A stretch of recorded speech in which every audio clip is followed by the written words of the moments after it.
Bonjour à toutes et à tous, c'est à nouveau un grand plaisir de vous accueillir aujourd'hui dans ce nouveau podcast où nous allons partager ensemble une réflexion sur une question qui nous concerne tous. Pourquoi donc faisons-nous ce que nous faisons ? Comme vous le savez, l'être humain, depuis toujours, a cherché à comprendre ce qui guide ses conduites, ses actions. Il s'est posé la question de savoir si c'était sa raison, sa culture, son éducation, ou bien y avait-il encore autre chose ?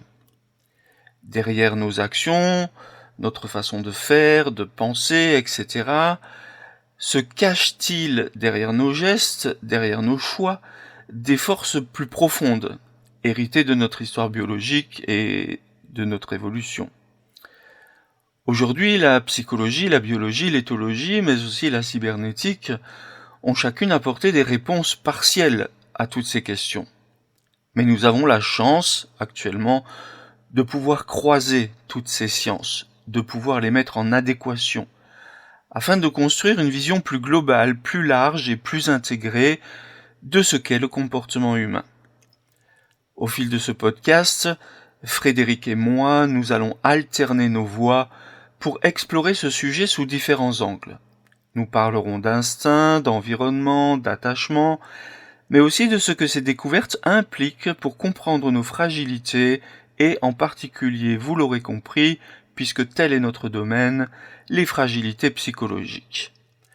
Alors, pour entrer dans le cœur de notre podcast d'aujourd'hui, je vais donner la parole à Frédéric, et elle va nous introduire dans le sujet de l'instinct et nous expliquer tout d'abord ce que nous entendons par le mot instinct, et ainsi essayer de comprendre ce qu'est cette notion et comment elle a évolué dans l'histoire et dans les sciences.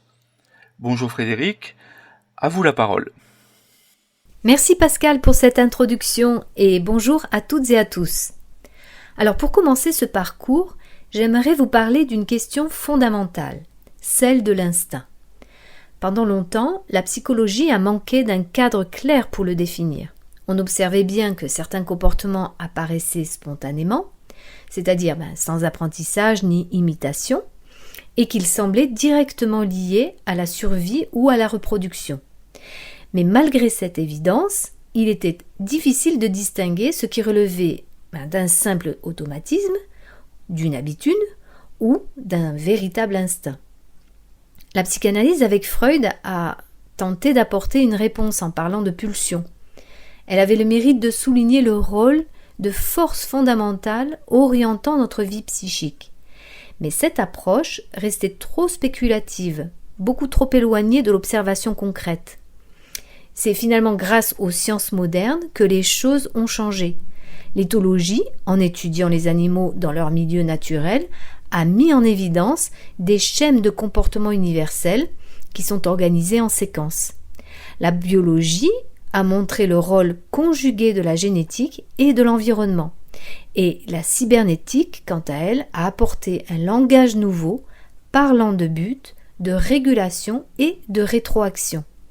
Ainsi, nous ne voyons plus l'instinct comme une force mystérieuse, mais comme un système organisé, hérité de l'évolution, adaptable et modulable selon l'expérience. En somme, nous avons aujourd'hui les bases d'une véritable science du comportement à la croisée de la biologie, de la psychologie et des sciences de la régulation. Et c'est précisément là que Pascal va nous emmener maintenant dans la définition du comportement instinctif. Merci Frédéric, vous venez de nous montrer comment la notion d'instinct est passée d'une idée floue, presque mystérieuse, à un objet d'étude précis grâce aux sciences modernes. Entrons maintenant plus avant dans le vif du sujet. Qu'est-ce qu'un comportement instinctif ? À première vue, me semble-t-il, le comportement des êtres vivants paraît d'une diversité infinie. Selon l'espèce, l'âge ou le contexte, le comportement peut varier du plus simple réflexe à des conduites très élaborées. On pourrait croire, du moins me semble-t-il, qu'il est impossible d'y trouver des lois générales. Et pourtant, Si l'on observe attentivement, il y a des régularités remarquables qui apparaissent.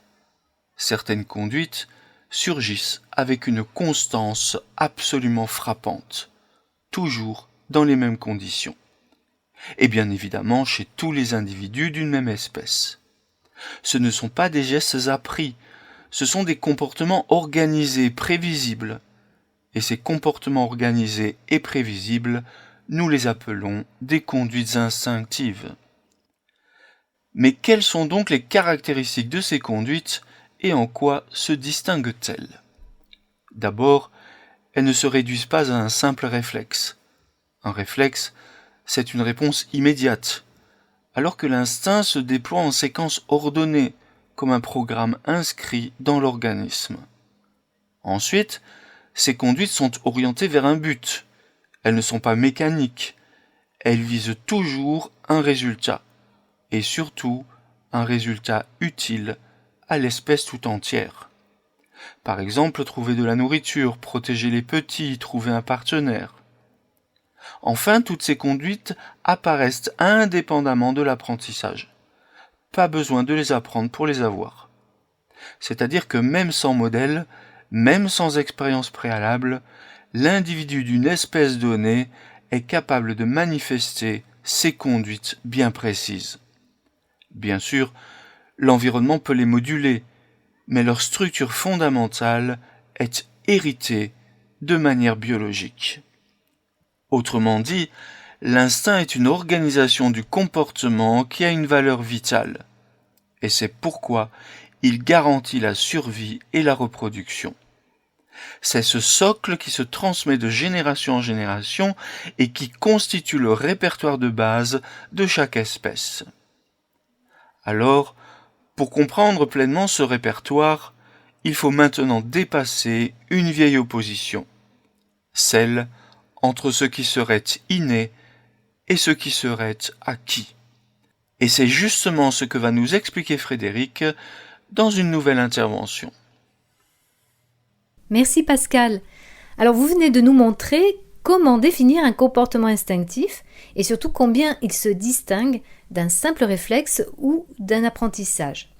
Alors maintenant, restons dans cette logique et abordons une question qui a longtemps divisé, comme vous venez de le dire, les chercheurs. Cette question sur le comportement est-il inné ou acquis ? Alors, pendant des décennies, on a voulu enfermer ce débat dans cette opposition binaire. Soit on pensait qu'un comportement venait directement des gènes, soit on l'attribuait exclusivement à l'expérience et à l'éducation. Mais finalement, les recherches l'ont montré, cette séparation rigide ne tient pas. Les gènes nous donnent effectivement des dispositions, des potentialités, mais ces dispositions ne prennent sens que dans un environnement particulier. Et évidemment, inversement, l'environnement n'agit pas sur une page blanche. Il agit sur un organisme déjà structuré. Autrement dit, chaque comportement, c'est le fruit d'une interaction permanente entre gènes et environnement. Pour clarifier cette idée, il y a le psychologue Robert Hinde qui a proposé une distinction intéressante. Plutôt que de parler d'inné ou d'acquis, pour lui, il vaut mieux distinguer les comportements dits stables et les comportements dits labiles. Alors, allons un petit peu plus dans le détail. Qu'est-ce qu'un comportement stable ? Par exemple, c'est comme la construction d'un nid chez l'oiseau. Ces comportements, ils apparaissent toujours de la même manière, quelles que soient les circonstances. Et pour les comportements labiles, quant à eux, ils varient énormément selon les expériences et la culture, comme le jeu, la musique ou la communication symbolique. Ainsi, en fait, on voit que le développement doit être compris comme un processus d'ajustement continu. L'enfant, par exemple, apprend à marcher parce que sa biologie le rend capable de se tenir debout. Mais c'est aussi parce que son environnement l'encourage et lui offre des occasions d'exploration. C'est cette interaction constante entre nos dispositions biologiques et les stimulations de notre milieu qui explique autant la diversité de nos trajectoires individuelles. Et c'est justement cette diversité qui nous amène à la question suivante. Comment, malgré cette variabilité, définir le répertoire instinctif propre à l'être humain? Et c'est ce que Pascal va développer maintenant. Merci Frédéric. Vous venez de nous expliquer que l'opposition entre l'inné et l'acquis ne tient pas vraiment la route, si j'ose dire, et qu'il faut plutôt penser les choses en termes d'interaction constante entre notre biologie et notre environnement. Très bien. Alors partons de là pour nous poser une nouvelle question essentielle. Mais quel est donc le répertoire instinctif propre à l'être humain? À première vue, l'homme semble avant tout façonné par la culture. Il est vrai, nous le constatons tous, que les sociétés humaines offrent une diversité incroyable dans la façon de manger, d'aimer, de travailler, d'éduquer les enfants ou d'exprimer les émotions. On pourrait croire que tout, chez nous autres êtres humains, que tout est construit par l'environnement social. Et pourtant, si on regarde au-delà de cette diversité culturelle, on découvre des constantes universelles. Partout, l'enfant recherche la proximité d'une figure protectrice. Partout, les adultes établissent des relations affectives et sexuelles. Et partout également, les parents consacrent de l'énergie et du temps à protéger et à élever leurs enfants. Toutes ces conduites ne sont pas des inventions culturelles. Elles reposent bien sur un socle instinctif, comme nous venons de le voir précédemment. On pourrait évoquer 3 exemples concrets qui nous mènent à ce constat d'un socle instinctif. La sexualité est présente dans toutes les cultures, certes avec des modalités différentes, mais avec une finalité biologique clairement affichée. Un deuxième exemple, ce sont les soins parentaux, qui sont déclenchés par les signaux innés du nourrisson et qui sont enracinés dans notre biologie. Et probablement un troisième exemple, et sans doute un exemple fondamental, puisqu'il va conditionner nos comportements d'adultes dans notre futur, c'est le comportement d'attachement. Ce comportement d'attachement qui nous pousse à rechercher la proximité, la sécurité, la relation, et cela se produit tout au long de notre vie. Nous le voyons, ce répertoire instinctif témoigne de notre héritage évolutif. Il y a cependant chez l'homme une particularité, c'est que tout ce qui est de l'ordre de l'instinctif se combine avec une plasticité culturelle incroyablement variée. Les instincts ne s'expriment pas de façon rigide, mais sous des traits plastiques, et qui plus est très modulables. Cela est fonction et dépend de l'histoire et de la société dans laquelle les êtres humains vivent. Nous le voyons, l'humain est à la fois universel et culturel, universel par ses structures de comportement qui sont héritées de l'évolution, et culturel par les formes singulières que ces structures prennent dans chaque contexte social. Allons plus loin, et demandons à Frédéric de nous montrer comment une discipline en particulier, la cybernétique, a permis de mieux comprendre cette organisation des comportements. Eh bien, merci Pascal. Vous venez de nous mettre en lumière le répertoire instinctif de l'être humain, qui est à la fois universel par ses structures et culturel par ses formes. Maintenant, j'aimerais vous montrer comment cette discipline dont vous venez de parler, la cybernétique, qui est finalement assez récente, va nous aider à comprendre l'organisation de ces comportements. Donc la cybernétique va nous proposer de penser le comportement comme un système régulé et orienté vers un but. Il y a dans la cybernétique 3 notions centrales. Tout d'abord le but. Ça, c'est le résultat recherché. Il y a plusieurs exemples. Soit maintenir une température corporelle, trouver un partenaire, capturer une proie. Ensuite, il y a la consigne. Ça, c'est la norme de référence qui permet d'évaluer si le but recherché est atteint. Et puis, il y a la rétroaction. Ça, ce sont les informations renvoyées en permanence au système pour ajuster l'action et corriger l'écart qui pourrait exister entre ce qui est attendu et ce qui est perçu. Nous avons plusieurs exemples. Le thermostat. Si la température descend sous la valeur fixée, le chauffage va se mettre en marche. Si elle dépasse la consigne, il s'arrête. Voilà, ça c'est un exemple de régulation par rétroaction. Il y a aussi un autre exemple, celui des servomécanismes. Ça, ce sont comme les radars ou les dispositifs qui stabilisent un avion en vol. Ils ajustent continuellement leurs actions pour rester alignés sur leur objectif. Tout cela appliqué au vivant, ces principes prennent tout leur sens. Par exemple, le faucon en chasse qui va ajuster sa trajectoire en permanence pour suivre sa proie. Nos gestes quotidiens reposent aussi sur ces boucles de rétroaction qui garantissent la fluidité et la précision. De même, nos comportements sociaux obéissent à cette logique. Chercher de l'attention ou de la reconnaissance, c'est s'ajuster sans cesse au niveau de nos attitudes en fonction de la réponse de la personne en face. La leçon de la cybernétique est claire. Le comportement n'est ni rigide ni aléatoire. Il est en fait organisé autour de buts, régulé par des mécanismes de contrôle et capable d'une grande souplesse d'adaptation. Et pour comprendre encore mieux cette souplesse, Pascal va maintenant nous parler d'une notion essentielle, l'environnement d'adaptétude. Alors, qu'est-ce que ce mot ? C'est en fait un néologisme qui parle de l'aptitude à s'adapter. Merci Frédéric de nous avoir montré, avec la cybernétique, que nos comportements peuvent être compris comme des systèmes régulés, orientés vers des buts et capables de souplesse et d'adaptation. Intéressons-nous maintenant à une notion fondamentale, celle d'environnement d'adaptétude.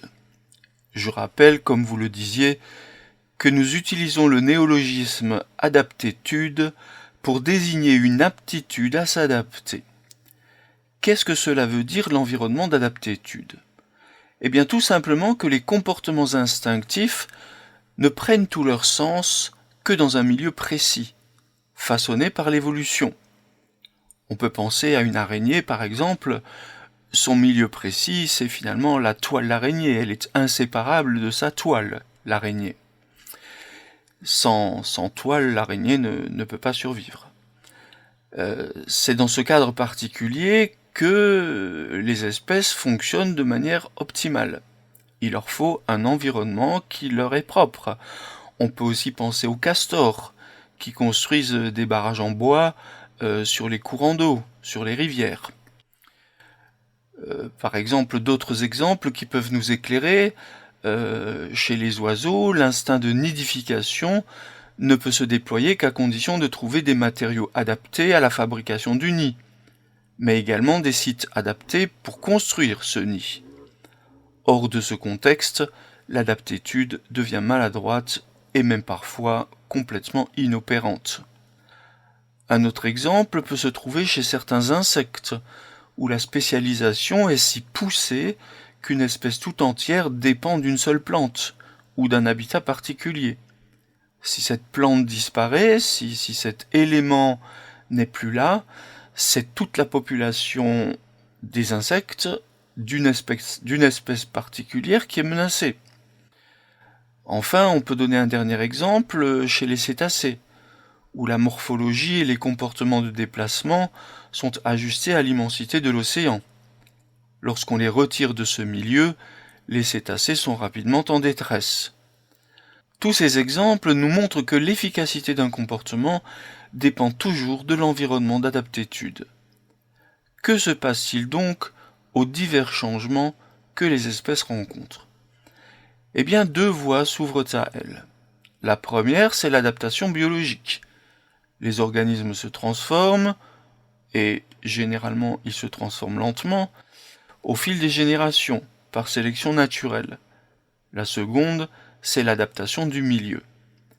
Et c'est précisément dans cette adaptation-là au milieu que l'homme se distingue. Plutôt que d'attendre des millénaires d'évolution biologique, il transforme son environnement. Il construit des abris, invente des outils, cultive les sols, fabrique des vêtements, etc. Bref, il ajuste le monde à lui-même. C'est une différence essentielle entre l'évolution animale et l'évolution humaine. Les autres espèces s'adaptent biologiquement à leur environnement. L'homme, quant à lui, adapte son environnement à ses propres besoins. Et pour comprendre plus en profondeur ce lien entre comportement et évolution, Frédéric va maintenant nous parler de l'adaptation biologique et de la sélection naturelle. Alors, vous venez de nous montrer, Pascal, que les comportements ne prennent sens que dans leur environnement d'adaptétude et que finalement, l'homme, contrairement aux autres espèces, il a cette particularité de transformer son milieu plutôt que d'attendre de s'y adapter biologiquement. Alors maintenant, restons sur cette idée d'évolution et parlons à présent de l'adaptation biologique et de la sélection naturelle. Quand on pense à l'évolution, généralement on pense d'abord aux formes visibles, par exemple la taille des ailes d'un oiseau, la puissance des mâchoires, la couleur d'un pelage, mais il faut bien comprendre que les comportements aussi sont des produits de l'évolution. Un exemple simple, un oiseau doté d'ailes parfaites mais totalement incapable de manifester des conduites qui lui permettraient d'échapper à un prédateur n'a pas plus de sens de survie qu'un oiseau aux ailes déformées. De la même façon, un mammifère qui met au monde des petits, mais qui ne manifeste pas de comportement de soin vis-à-vis d'eux, risque de voir sa descendance disparaître. Autrement dit, les instincts sont de véritables organes de comportement, aussi essentiels à la survie que les organes physiques le sont à la vie biologique. Et comme la morphologie, les instincts sont façonnés par la sélection naturelle. Les comportements qui augmentent les chances de survie et de reproduction tendent à se maintenir parce qu'ils reposent précisément sur des dispositions héréditaires. Les comportements inefficaces, eux, disparaissent peu à peu au fil des générations. Il faut aussi rappeler que l'unité de la sélection n'est pas l'individu isolé, mais la population. Les comportements se maintiennent parce qu'ils profitent à l'espèce tout entière, en augmentant les chances globales de survie et de reproduction. Prenons l'exemple de l'attachement. Il ne profite pas seulement à un individu, mais vraiment à toute l'espèce, car il garantit que les petits soient protégés, nourris et que la lignée se poursuive. Ainsi, la sélection naturelle ne sculpte pas seulement les formes visibles du vivant, elle façonne aussi les comportements, qui sont les témoins vivants d'une histoire évolutive partagée. Alors maintenant, pour comprendre comment ces comportements, à la fois stables et hérités, peuvent en même temps être souples et adaptables, je vais laisser la parole à Pascal, qui va maintenant nous parler de l'organisation et de la plasticité des comportements. Merci Frédéric de nous avoir montré que les instincts sont en quelque sorte des organes de comportement, des organes qui sont façonnés par la sélection naturelle, et qui sont aussi indispensables à la survie que nos organes physiques. Il faut néanmoins introduire, me semble-t-il, le fait que cela ne signifie pas que nos comportements sont rigides. Bien au contraire, ils présentent une organisation subtile faite à la fois de stabilité et de plasticité. Nos comportements ne sont jamais une suite de gestes désordonnés. Ils s'intègrent dans de véritables systèmes cohérents. Certains comportements sont très stables et ils apparaissent presque toujours de la même manière, quelles que soient les circonstances. D'autres comportements, au contraire, sont plus labiles, plus souples, capables de se modifier en fonction de nos expériences. C'est cette combinaison qui explique pourquoi certains comportements sont universels et répétitifs, tandis que d'autres comportements se présentent de manière plus individualisée. La stabilité garantit que des conduites vitales, comme la recherche de nourriture ou la protection des petits, ne disparaissent jamais. La plasticité, quant à elle, permet l'apprentissage, l'adaptation, l'innovation face à des contextes changeants. Un exemple frappant est celui de l'empreinte. Chez certains oiseaux, les petits suivent spontanément la première figure en mouvement qu'ils perçoivent à la naissance. Il y a là une prédisposition stable. Mais l'objet précis de l'empreinte dépend du contexte. Et une fois fixée, cette empreinte influence durablement le comportement futur. On pourra noter par exemple ces vidéos où l'on voit des oies ou des canards qui volent avec le pilote d'un ULM. Ces oiseaux, lorsqu'ils sont nés, ont immédiatement été mis en contact avec le pilote. Et c'est lui, du fait de l'empreinte, qui est devenu en quelque sorte la mère de ces oiseaux. Chez l'être humain, on retrouve ce mécanisme dans l'attachement précoce. Le nourrisson est biologiquement préparé à rechercher la proximité et la protection. Mais les figures exactes auxquelles il s'attache dépendent de son entourage. Et ces premiers liens façonnent durablement son développement à la fois affectif et social. Il faut également rappeler que le comportement ne repose pas seulement sur des mouvements. Il intègre la manière dont nous percevons les choses, mais également la manière dont nous nous représentons notre environnement. Nous le voyons, les animaux et les humains organisent leur perception en forme cohérente, appelée Gestalt, et construisent de véritables cartes mentales qui les aident à anticiper, à se repérer et à planifier. Ces représentations sont elles-mêmes souples et adaptatives, preuve supplémentaire de la plasticité du comportement. En somme, nos conduites reposent sur un équilibre délicat, entre structure héritée et souplesse d'adaptation, entre fixité nécessaire et plasticité créatrice. Et pour voir concrètement comment ces systèmes organisés se déploient dans la vie, Frédéric va maintenant nous parler des systèmes comportementaux complexes, et notamment des systèmes comportementaux de la reproduction. Alors, merci Pascal, vous venez de montrer que finalement nos comportements reposent toujours sur une organisation subtile, un mélange à la fois de stabilité et de plasticité, capable finalement de s'adapter tout en restant enraciné dans des structures héritées. Voyons maintenant comment ces systèmes s'articulent dans la réalité à travers ce que l'on appelle les systèmes comportementaux complexes. Nous allons prendre comme exemple la reproduction, qui est particulièrement parlante. Il ne s'agit pas en fait d'un acte isolé, mais d'une succession de séquences coordonnées. Chez de nombreuses espèces d'oiseaux, ça commence en fait par la défense d'un territoire. Puis ensuite viennent les rituels de parade, l'accouplement, la construction du nid, la couvaison et enfin les soins donnés aux petits. Finalement, chaque étape prépare la suivante et l'ensemble forme un système cohérent orienté vers un but vital, là en l'occurrence la continuité de l'espèce. Et cette coordination n'est possible que grâce à l'interaction de plusieurs systèmes. D'abord les régulations internes, comme les rythmes hormonaux ou les impulsions nerveuses qui donnent l'élan nécessaire. Et puis les systèmes perceptifs qui permettent d'ajuster les conduites aux conditions réelles, reconnaître un partenaire par exemple, trouver un site adapté, percevoir des signaux qui confirment la réciprocité. On le voit bien, la biologie prépare, la perception oriente et l'action en retour modifie la perception. C'est comme une véritable boucle. Et chez l'être humain, cette complexité est encore amplifiée.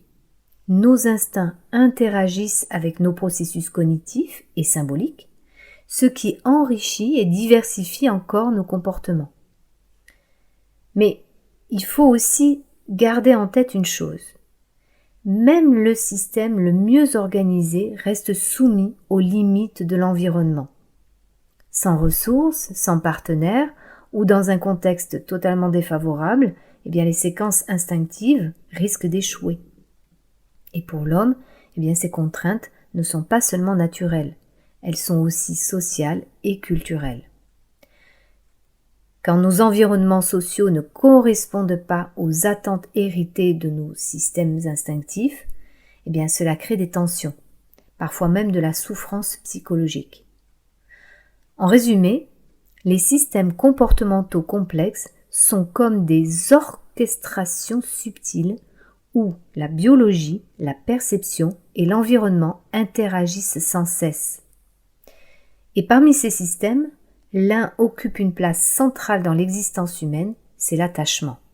Et c'est ce dont Pascal va maintenant nous parler.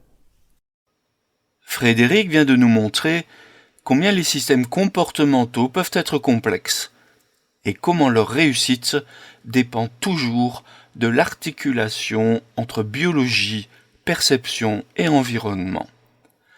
Parmi tous ces systèmes, il en est un qui occupe une place absolument centrale dans la vie humaine. Ce système, c'est le système d'attachement. Les observations éthologiques nous donnent déjà des repères. Chez l'oiseau, par exemple, comme nous l'avons vu, on observe le phénomène de l'empreinte.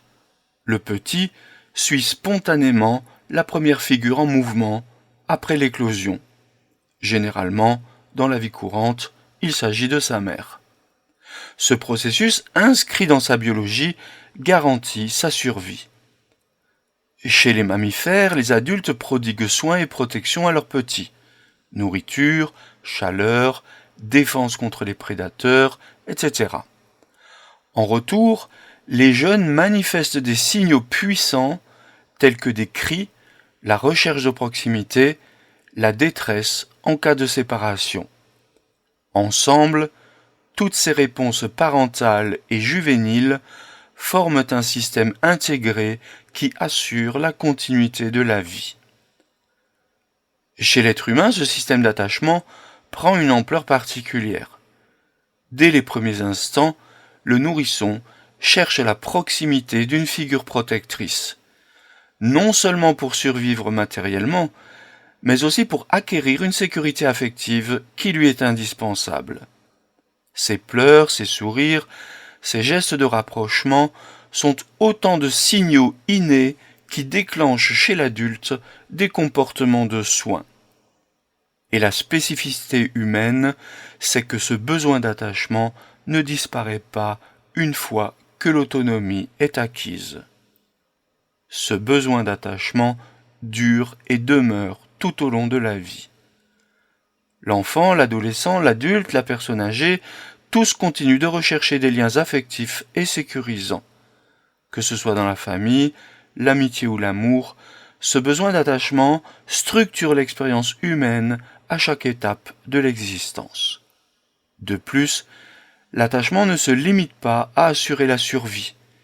Il soutient le développement cognitif, c'est-à-dire le développement de nos pensées. Mais il soutient également et encourage l'exploration. Il participe à la construction de notre identité.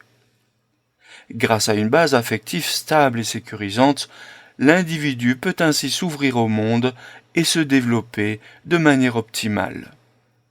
En somme, l'attachement illustre parfaitement la continuité entre biologie et psychologie. Enraciné dans un impératif instinctif, il devient chez l'homme le socle des relations affectives et le moteur de notre vie émotionnelle. Et c'est justement ce lien entre nos systèmes instinctifs et nos fragilités psychologiques que Frédéric va maintenant explorer. En effet, les fragilités psychologiques et les systèmes instinctifs peuvent avoir des implications pour la psychopathologie. Eh bien, merci Pascal d'avoir mis en évidence combien l'attachement est un système fondamental, qui est enraciné dans notre biologie, mais aussi prolongé tout au long de la vie humaine à travers nos relations affectives et sociales. Voyons maintenant ce qui se passe lorsque ces systèmes, conçus pour nous protéger et nous soutenir, eh bien, deviennent inadaptés. C'est là que surgissent les implications pour la psychopathologie. Nos comportements instinctifs ont été sélectionnés parce qu'ils fonctionnaient dans un environnement donné. Mais si ce contexte change trop, ils peuvent perdre leur efficacité et devenir source de souffrance. Chez l'humain, ce décalage se manifeste de manière particulière. Prenons l'exemple de l'attachement. Lorsqu'un individu cherche la proximité protectrice d'une figure importante, mais rencontre de l'indifférence ou du rejet, le système d'attachement, au lieu d'apporter sécurité, devient générateur d'angoisse et d'incertitude. De la même manière, les instincts de reproduction ou de protection peuvent être entravés par des conditions sociales ou personnelles qui créent frustration et déséquilibre. Autrement dit, une partie de la psychopathologie humaine peut s'expliquer comme un conflit entre nos systèmes hérités et un environnement qui n'y répond plus. Cette idée d'environnement, d'adaptitude est ici essentielle. Nos instincts se sont façonnés dans des contextes très différents de nos environnements actuels. Aujourd'hui, par exemple, les réseaux sociaux, l'instabilité des repères ou l'isolement urbain nous éloignent de ces conditions originelles. Nos instincts continuent de fonctionner, mais ils ne trouvent plus de réponse adaptée, d'où des sentiments d'insécurité, de solitude ou d'angoisse. Un exemple frappant est celui du deuil. Le système d'attachement est fait pour maintenir la proximité d'une figure protectrice. Mais quand cette figure disparaît, le système continue de s'activer, il déclenche recherche, détresse, agitation. Dans un environnement d'origine, ces comportements avaient une valeur adaptative. Ils favorisaient le retour de la figure absente. Mais lorsque la perte est définitive, ce système reste actif sans pouvoir atteindre son but. C'est là l'une des sources profondes de la douleur psychique du deuil. On voit que la psychopathologie révèle moins une anomalie qu'un décalage, celui entre notre équipement instinctif hérité et un environnement transformé. Et pour conclure ce parcours, Pascal va maintenant nous montrer comment toutes ces dimensions, biologie, psychologie, éthologie, cybernétique, s'articulent dans une vision intégrée du comportement. Frédéric vient de nous montrer combien nos systèmes instinctifs, lorsqu'ils ne trouvent plus de réponse adaptée dans l'environnement, peuvent devenir source de tension, d'angoisse, voire de souffrance psychologique. Il est maintenant temps de conclure ce podcast qui débute une longue série d'autres podcasts sur le sujet de l'attachement. En effet, nous avons de nombreuses idées et de nombreux concepts à vous partager. Ce que nous avons essayé de montrer, Frédéric et moi-même, au cours de ce podcast, c'est que le comportement humain, comme celui des autres animaux, ne peut pas être compris si l'on sépare la biologie, la psychologie et l'environnement. Au contraire, il faut une vision intégrée. Nos instincts ne sont pas des forces obscures, ce sont des systèmes organisés, hérités de l'évolution, qui se sont révélés efficaces dans des environnements donnés. Ils se déploient grâce à de fines régulations, ils s'articulent dans des systèmes complexes, et chez l'être humain, ils se combinent avec la culture et la pensée symbolique. Cette perspective nous invite à dépasser les anciennes oppositions, notamment l'opposition de l'inné contre l'acquis et l'opposition de la nature contre la culture, pour voir et se rendre compte que tout comportement est le fruit d'interactions complexes et dynamiques. Tous les points que nous avons abordés éclairent nos fragilités. Quand l'environnement actuel ne correspond plus aux attentes inscrites dans nos instincts, il en résulte des tensions et parfois des souffrances. Mais loin d'être une fatalité, cette compréhension ouvre des pistes pour mieux accompagner l'humain en tenant compte de ce qu'il est, à la fois biologiquement, psychologiquement et socialement. En somme, comprendre l'instinct, c'est comprendre à la fois notre continuité avec le vivant et notre singularité humaine qui se déploie dans une culture. Nous sommes les héritiers d'une longue histoire biologique, mais nous sommes également capables de transformer nos instincts en expériences affectives, sociales et culturelles. Et c'est sans doute dans cet équilibre entre ce que nous recevons et ce que nous créons que se joue là l'essentiel de notre humanité.